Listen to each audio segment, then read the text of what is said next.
Allahu Akbar, Allahu Akbar. Ashhadu an la ilaha illallah. Ashhadu an la ilaha illallah.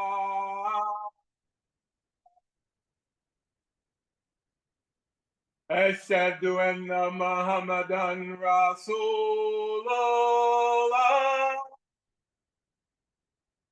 Ashhadu anna Muhammadan Rasulullah.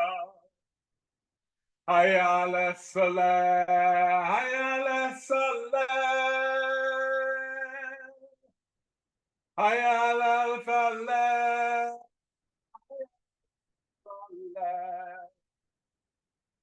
Allahu Akbar, Allahu Akbar. La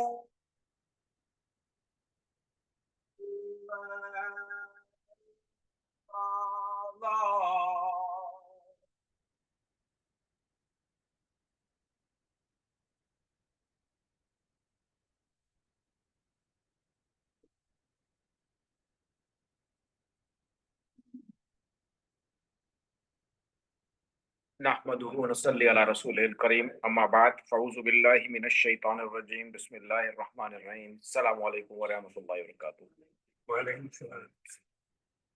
The khutbah for today is about forgiveness, and this is not about tawbah or humans asking Allah subhanahu wa ta'ala for forgiveness. I have lectured on that previously. This is a khutbah about human forgiveness of each other. Forgiveness is a central characteristic of Islam. It's deeply rooted in the teachings of the Quran and Hadith. Before I get to that, I want to make a point. We are in the middle of Rabiul Awwal, and this is the season. It's the season where we talk about our Holy Prophet and his life, right? And in the context of talking about the Holy Prophet and his life, we talk about Siratun Nabi. Siratun Nabi means prophetic biography. We also talk about Uswa Hasana, the best example, a good example. We talk about Hadith, which are the stories of the life of the Holy Prophet. And we talk about Sunnah, which is the fashion, the style, the manner, the flair, or the attitude with which he did something. So these are the four topics of discussion in Rabiul Awwal. And in doing so, we frequently talk about things that he either did sometimes or infrequently. We do this a lot. And it's okay. Everybody has their own way of celebrating their love for their Holy Prophet, right? Whether some people, I see some people cut a cake, I see some people decorate their homes, I see some people chant recitations in his favor and about his goodness. But we should always think of the things he did very consistently throughout his life. The Holy Prophet only performed one Hajj, and part of that Hajj was one Umrah. He only participated in 27 or so expeditions, right? But we talk about these things a lot, but we don't often talk about things that he did every single day of his life, from the day he was born till the day he died. And the practice of forgiveness, the ability to forgive and move on, was one of those things that he did very, very consistently. So the practice of forgiveness holds a very central role in Islamic teaching, both in the Quran and the Hadith, and it has significant moral, spiritual, and social implications on where it takes an individual when they practice that. So in Surah Ali Imran, I'm going to quote a phrase of the Quran to show the significance. Allah subhanahu wa ta'ala is talking about people who do good deeds of the highest order. So the people who do good deeds of the highest order, the verb, the action is called ihsan, right? In my language, ihsan means doing somebody a favor, right? So to obligate you, like I do something for you, that's an ihsan. But in Arabic, the word ihsan means doing a good deed, not khair, not just a good deed, but doing a good deed in the best possible way.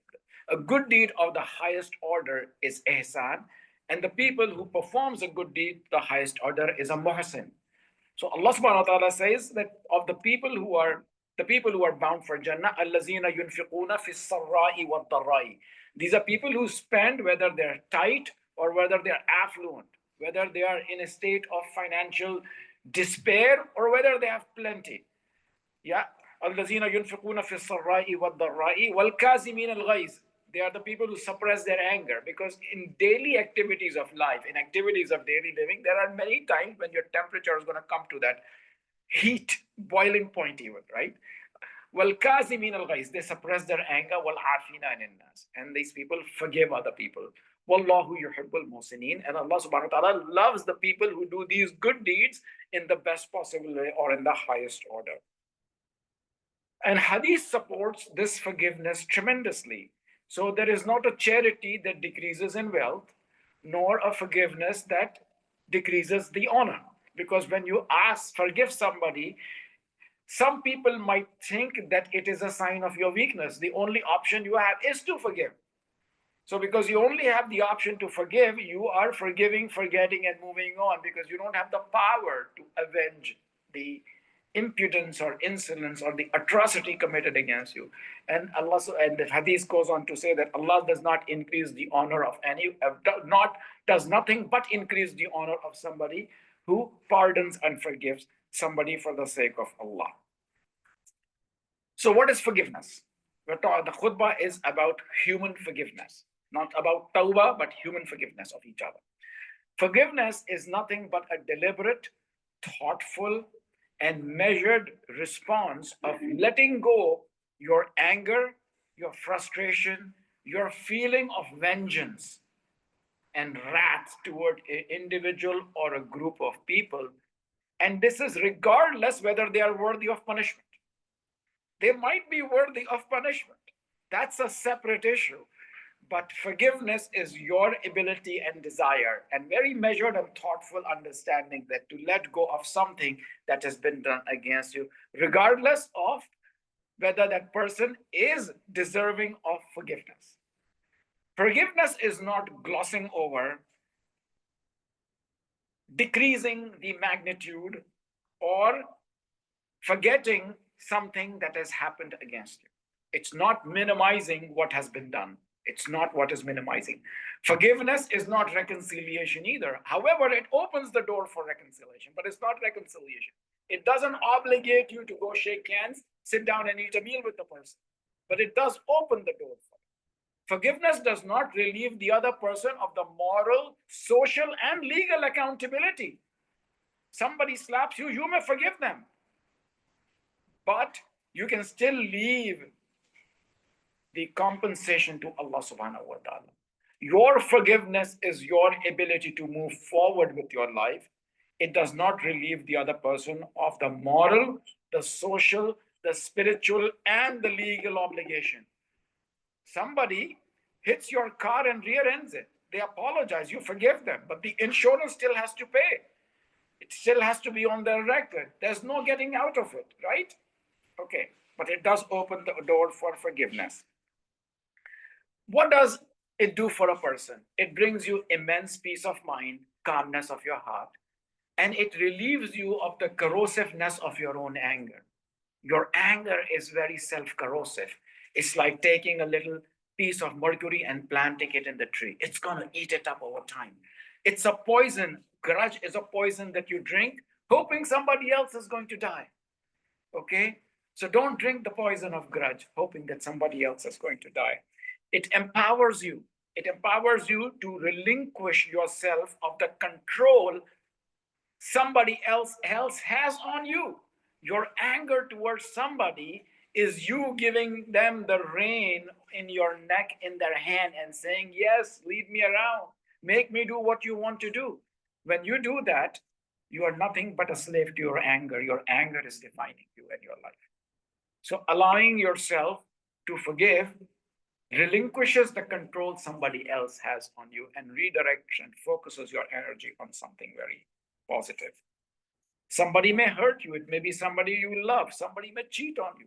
Somebody may lie to you. Somebody may steal from you. Somebody at work may take credit for a project that you did. Some boss may be mean to you in your evaluation, right? Somebody may cheat in a sports game with you. but they can't get very far. So you have two options. You can forgive and forget or move on, or you can hold it in your heart. And some people are better at it than others. For other people, it may take a lifetime and may not be able to get past it. So we talked about what is forgiveness, right? Now we are going to talk about why we should forgive. I'm going to give you 4 reasons of getting to forgiveness. And the first and foremost, and to me the most important reason is it invokes the forgiveness of Allah subhanahu wa ta'ala. When we forgive somebody, it invokes the forgiveness of Allah subhanahu wa ta'ala. It invokes the pleasure of Allah subhanahu wa ta'ala. And Allah subhanahu wa ta'ala forgives us when we forgive people. Okay, there is an ayah in the Quran. If we have time at the end of the khutbah, I will tell you the context of revelation of this ayah, but I'm just going to read the ayah and tell you the meaning. وَلَا يَأْتِلِي أُولُو الْفَضْلِ مِنْكُمْ وَالسَّعَةِ أَنْ يُؤْتُوا أُولِي الْقُرْبَى وَالْمَسَاكِينَ وَالْمُهَاجِرِينَ فِي سَبِيلِ اللَّهِ وَلْيَعْفُوا وَلْيَصْفَحُوا أَلَا تُحِبُّونَ أَنْ يَغْفِرَ اللَّهُ لَكُمْ وَاللَّهُ غَفُورٌ رَحِيمٌ. Allah subhanahu wa ta'ala is saying in this ayah of Surah Nur, ayah 22, that those of you who have been given and awarded virtue and wealth, those of you who have been given virtue and wealth, should never swear, never take an oath, never pledge to not help the people. Which people? Right? Which people? Your closest relatives, Zil Qurba, Wal Masakin, and the needy, and the Mahajirin, and the people who are immigrants, even the people who are sitting on the street, the homeless people, they're considered immigrants as well, right? Wabna Sabil, right? Or, excuse me, Wafi Sabilillah, and in the path of Allah. But Wal Ya'fu, right? Wal Ya'fu means forgive, pardon. Wal Yasfahu, and cover it up. Pretend it never happened. Okay? An yaghfirullahu lakum wallahu ghafurur rahim. Allah tuhibbuna. Well, wouldn't you like it if Allah subhanahu wa ta'ala forgave you? Because you forgave the people, and He is indeed the most merciful. There is a very special context of the revelation. So there are in every Quranic revelation, there is a near and now, and there is the everybody. So the everybody translation is what I gave you. What happened then in the near and now, I will explain if we have time later on. So Allah subhanahu wa ta'ala is saying that those of you, all of you brothers and sisters here, who I gave you the virtue and I gave you wealth. He's not saying riches. He's not saying riches. He's saying wealth. What is wealth? Your children, your house, your life, your breath, your clothing, the food that you eat. Should not ever pledge to not help people because you want to invoke the mercy. And for the little things, well, yasfahu, forget about it. It didn't happen. Don't dignify it with an answer. It didn't happen. Just cover it up and move on. Okay? So the second reason I'm going to give you is to develop the qalbin salim. So what is qalbin salim? In Quran, the residence of your iman and your faith is in your heart, not in your brain. In Quran, we don't describe the residence of faith in your mind, not in your soul, not in your spirit, but always the qalb, which is your heart. Okay? So what is qalbin salim? A sincere heart, a pure heart, a good heart. And where did this word come from? This came from the Quran, where Ibrahim alayhi salam prays, وَلَا تُخْزِنِي يَوْمَ يُبْعَثُونَ. Oh Allah subhanahu wa ta'ala, don't disgrace me on the day that I will be resurrected. يَوْمَ لَا يَنْفَعُ مَالًا وَلَا بَنُونَ. On the day when my children, when the children and the wealth will be of no use. أَلَا مَنْ آتِيَ اللَّهُ بِقَلْبٍ سَلِيمٍ. Except those who return with the pure heart. So what is a pure heart? We should ask ourselves, why should we give up anger and get to forgiveness to develop a pure heart? Ulama say that a pure heart is one that is filled with sincerity, gratitude, thankfulness, patience, and forgiveness. And it can never harbor permanent anger, grudge. Sure, you can get upset and annoyed at things, but it cannot be harboring grudge, anger, resentment, or revenge.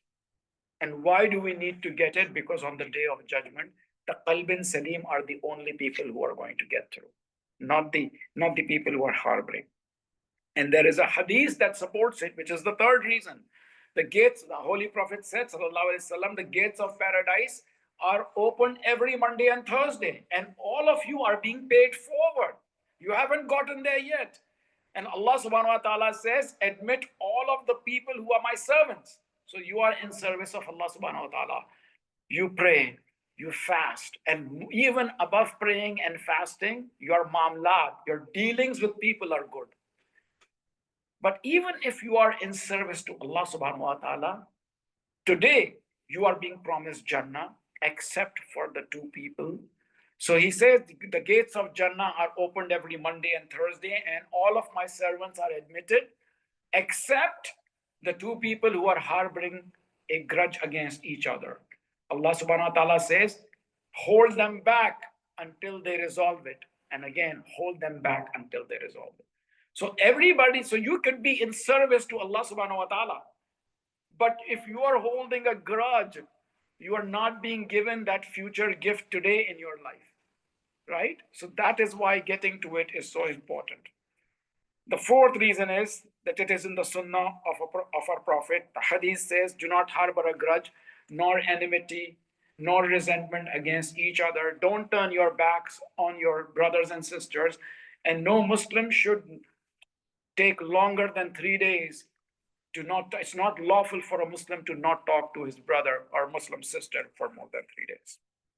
So if we look at the life of a holy prophet in totality, he had a hard time in Mecca. His life wasn't easy in Mecca. We all know that, right? It's history. He tried to go to Taif to exhort the message, and he didn't have a warm reception. In fact, he got stoned. He comes back, they ostracize him. His uncle dies. He has to go live in a mountain pass for a couple of years. He comes back from the mountain pass, his wife dies.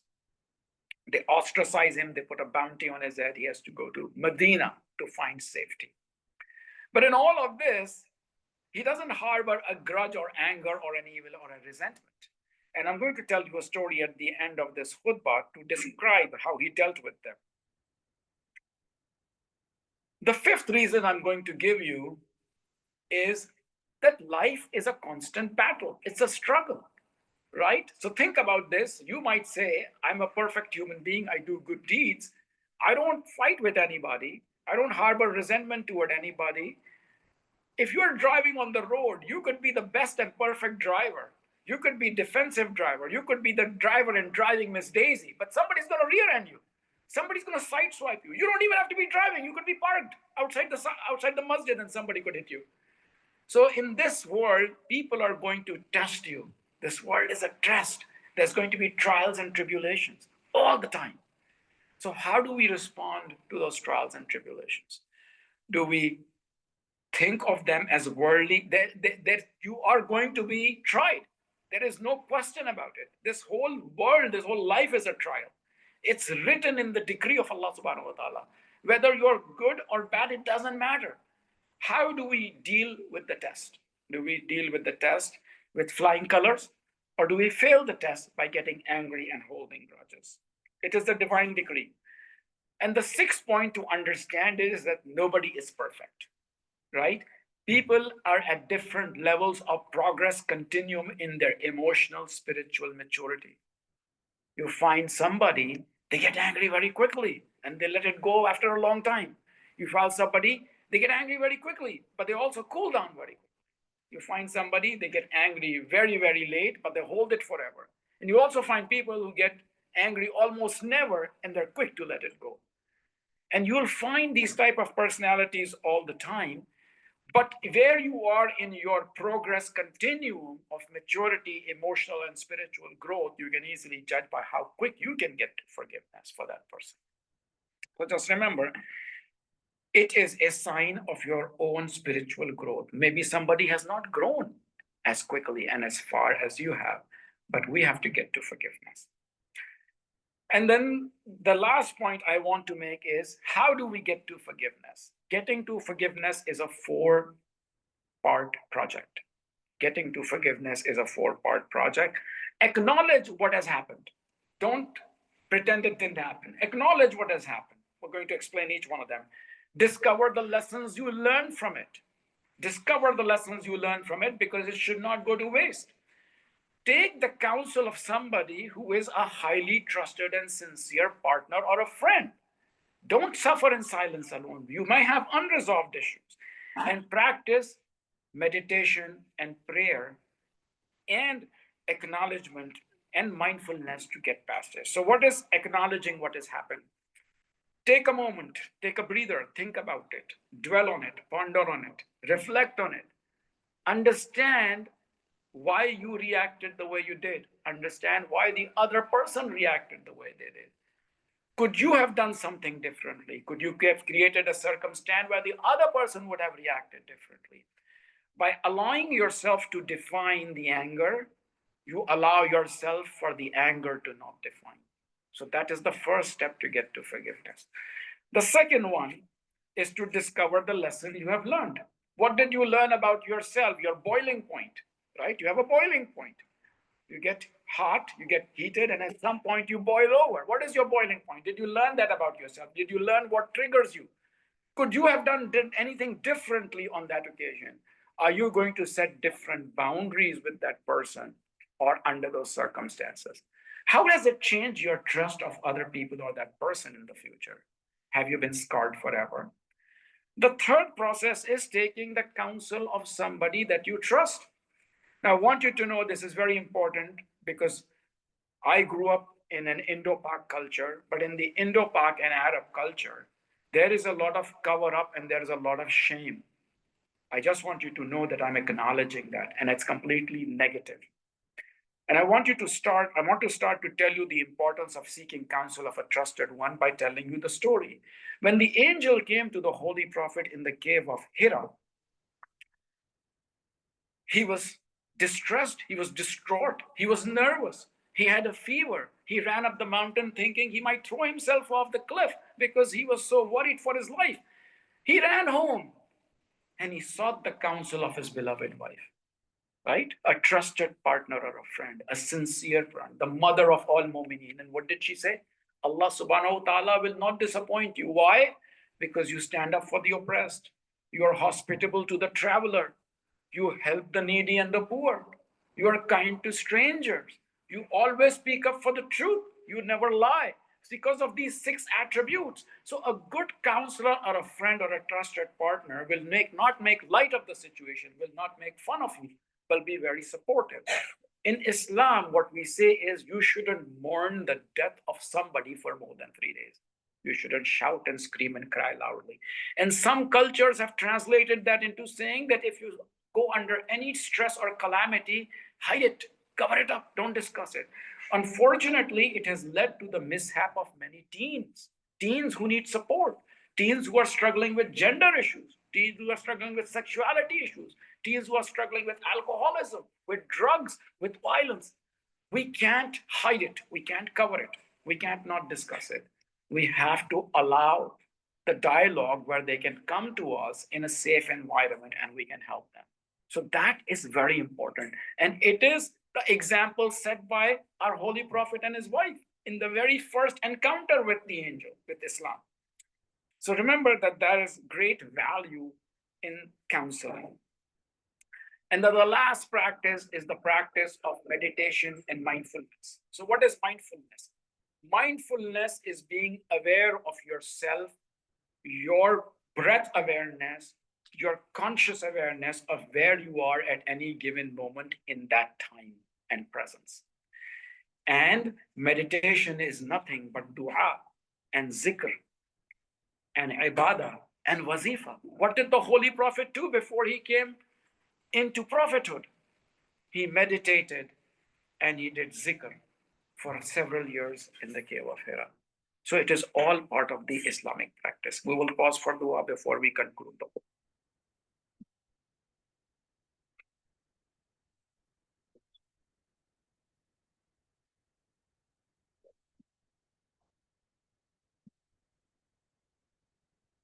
إن الحمد لله نحمده ونستعينه ونؤمن به ونتوكل عليه ونعوذ بالله من شرور أنفسنا من سيئات أعمالنا من يهده الله مضل له ومن يضلل فلا هادي له وأشهد أن لا إله إلا الله وأشهد أن محمدا عبده ورسوله. I'm going to give you a couple of examples from Islamic history. So it is now coming close to the time of the conquest of Mecca, but there is no plan for the conquest of Mecca. There is absolutely no plan. There's a peace treaty between Mecca and Medina. But what happens is, as luck would have it, the people of Mecca decide to attack a tribe that was in the peace treaty inclusion for Medina, right? So the people of Mecca, a tribe from Mecca who is under the protection and the treaty of the Quraysh, decide to attack a tribe who is under treaty and protection of the Muslims in Medina. Not only does the tribe do that, but the people of the Quraysh assist the tribe. The tribe runs for their life. They enter into the outskirts, into the entrance of the Haram, thinking they will find safety and sanctity and safety from attack, but they don't stop attacking them. They kill them, they plunder them, they destroy them. And when the Quraysh say to this tribe that, we are in the boundaries of the Haram and we don't kill here, they say, you cheat here, you steal here, you do all the other evils. Why won't you kill our enemies here? So they continue. One of them runs away. He's the leader of the tribe, and he goes to the Holy Prophet and he tells him what has happened. The Holy Prophet has already told Aisha Raziallah 3 days before he arrives that pack the stuff, but don't tell anybody we are going. In fact, he sends an expedition in the opposite direction to fool the people, or where the intention is. A day later, 3 days later, this man, the leader, comes, and another day later, 40 people from the tribe come to complain to him. So he tells the people to pack and leave. And so 10,000 people now pack and they're about to leave. They haven't left yet. There's two Abu Sufyans. There's Abu Sufyan bin Haris, who's the Prophet's cousin brother, and there's Abu Sufyan bin Harb, who's the leader of the Quraysh army after Abu Jahl. The leader of the Quraysh army, Abu Sufyan, the father of Habiba, Ramla radiallah, understands what's going to happen and comes to Medina. He goes to the house. He goes to the Holy Prophet. The Holy Prophet doesn't entertain him, doesn't engage him, doesn't give him a response. He goes to Hazrat Abu Bakr Siddiq's house. Well, he goes to his daughter's house first. He goes to Habiba's house. And as soon as he comes inside, Habiba rolls the bed. And he said, is this bed not worthy of me sitting? Or am I not worthy of sitting on the bed? And she says that you are my father, but this is the Prophet's bed. So he goes to the Prophet, doesn't get an answer. Goes to Abu Bakr Siddiq. This is the hadith that is narrated by Abu Sufyan himself. He says, I go to the son of Abu Quhafa, Abu Bakr Siddiq. Don't get a response. Go to Umar. He's hard on me. He says, we're going to kill you.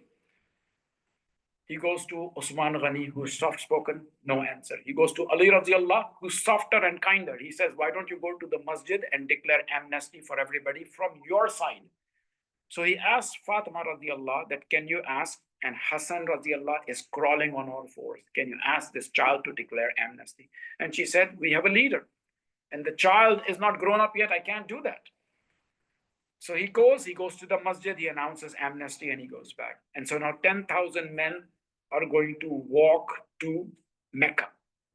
Abu Sufyan bin Haris, the cousin brother, comes. They played together with the Prophet. They grazed cattle together. They were best buddies all their childhood. And he betrayed the Prophet. He comes with one of his partners. And the Holy Prophet forgives him, but he does hit him on the chest and say, you betrayed me, you are my brother. And now this army is marching and they reach outside Mecca. And Abu Sufyan is smelling the air. Abu Sufyan bin Harb, the commander of the Quraysh army, and what's happening? And he sees 10,000 fires burning at night for dinner. And he said, this must be the army of that and that leader.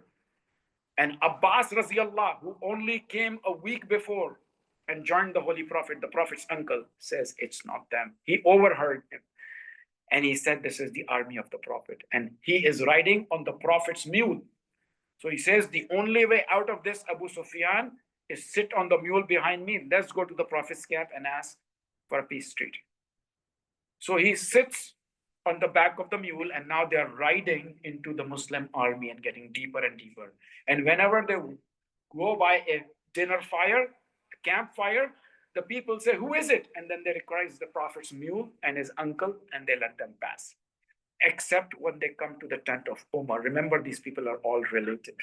He recognizes Abu Sufyan, And he starts running after the mule, saying, "You have entered us without a treaty or a peace agreement or a memorandum of understanding. You're done." So now Umar radiallahu is running to the Prophet's tent to get permission to attack him. And Abbas radiallahu with Abu Sufyan is riding the mule hard to get there fast to ask for peace. They both get there at the same time. And look at the wisdom of the Holy Prophet. He says, "Take him to your tent, Abbas. Let's talk tomorrow morning when everybody's calmed down." And he says to Umar radiallahu, "Go to your tent, relax." And in the morning, the Holy Prophet presents Islam to Abu Sufyan, and he accepts Islam and he's forgiven. Not only is he forgiven, but to honor him, anybody who enters his house is forgiven. And then he says, "My house can't accommodate everybody. Everybody who closes the door from inside their house is forgiven. Anybody who enters Khana Kaaba is forgiven. Anybody who doesn't take up arms is forgiven." So this is the character of the Holy Prophet. When his wife, beloved wife, Aisha radiallahu, the mother of believers, was accused of committing a vice and a sin, the person who was the central character, Mistah bin Usatha, was a poor relative of Abu Bakr Siddiq. Abu Bakr Siddiq was helping him financially every month to make his ends meet. And Abu Bakr Siddiq took an oath that I will not help my relative again. Here I am feeding his family every month, and he is talking nonsense about my daughter. And the message was delivered in an ayah of the Quran through the Holy Prophet. So what a lesson Allah subhanahu wa ta'ala is teaching us. The wife, the daughter, and the message be delivered through the Quran from the son-in-law to the father. So this is the value of forgiveness in Islam. And that is why we should all get to forgiveness. We won't forgive people for them, we forgive people for ourselves.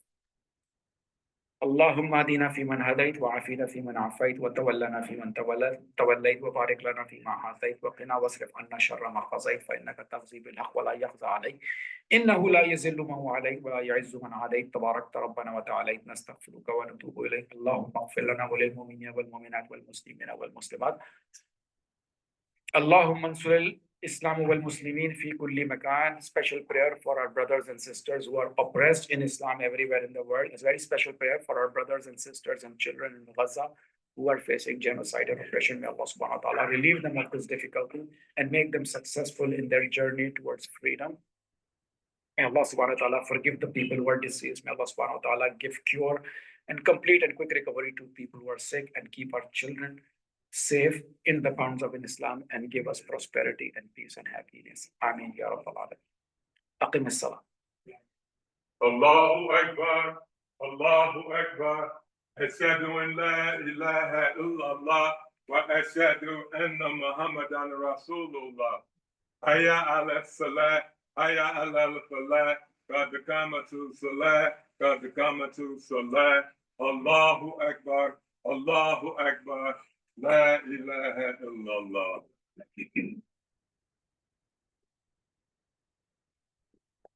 Allahu Akbar.